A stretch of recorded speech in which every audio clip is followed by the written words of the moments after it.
22వ సంవత్సరం మంత్రిగా ప్రమాణ స్వీకారం చేయడం జరిగింది. ప్రమాణ స్వీకారం చేసినటువంటి ఆ తరువాత రోజు మరునాడు కాక ఆ తర్వాత రోజు ఏప్రిల్ 13వ తేదీ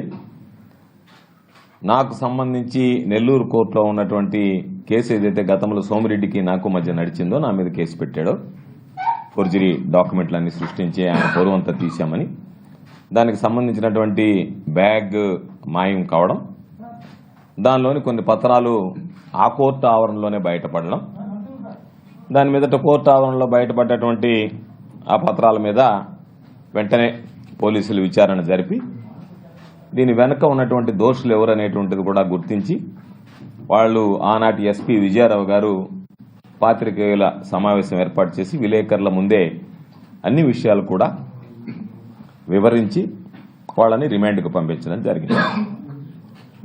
ఆ తర్వాత ఏ రోజైతే ఇది జరిగిందనేటువంటిది వెలుగు చూసిందో